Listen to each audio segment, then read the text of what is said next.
one of the two political parties in our country has been trying to contend with what happened there and that attack on our country and investigating it and trying to get who was behind it and how we could prevent it from happening again. And on the other side, well, there's the rally celebrating the attackers this weekend. So the fence has to go back up around the Capitol.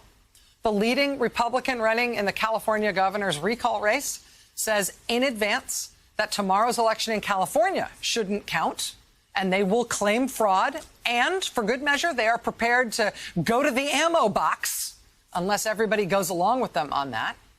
Today, Trump himself sent out a statement on the California recall, again, in advance of the election actually happening, calling it rigged, calling it just another giant election scam. No different than the 2020 presidential election scam. Today, he also issued an endorsement for a Republican candidate who is vying for the statewide office that runs elections in Arizona. He endorsed a Republican candidate for Arizona Secretary of State. The man is a state representative right now in Arizona, and he has supported the bogus audit of the presidential election in Arizona. This is a guy who last week, somewhat hilariously, tried to personally proclaim that the presidential election results in Arizona should definitely just be flipped to Trump now. He said last week, quote, "I am calling it." Oh, really? Are you? "I am calling it. I call on Arizona to decertify the election of 2020 and recall the electors. There is already enough evidence to show clear and convincing fraud. We have a duty to act." So last week he said that.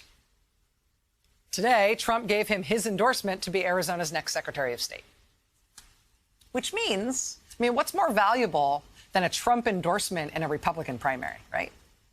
In the Republican primary for Secretary of State, with this guy having Trump's endorsement now, he'll probably win, right?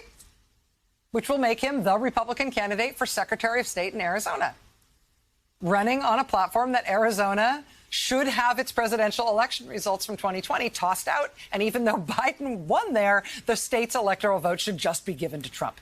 That's the basis on which he got the endorsement, which will secure him the Republican Party's nomination, which will give him a shot at getting that job. And I will tell you, this is the third of these that's happened in a row. One of them is this guy in Arizona, this guy who says Biden's victory in Arizona should be thrown out and the state should be given to Trump. Trump's endorsed him for Arizona Secretary of State. Trump has also endorsed a Republican candidate in Georgia who says Biden's victory in Georgia should be thrown out and the state should be given to Trump. Trump also endorsed a Republican candidate in Michigan who says Biden's victory in Michigan should be thrown out and the state should be given to Trump. If you're a Republican politician, you look at this pattern.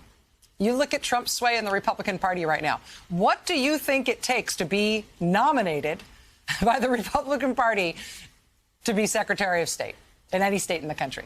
Do you think anybody's going to win a Republican primary to be a state's top elections official this year without pledging first that Trump should be given that state's electoral votes?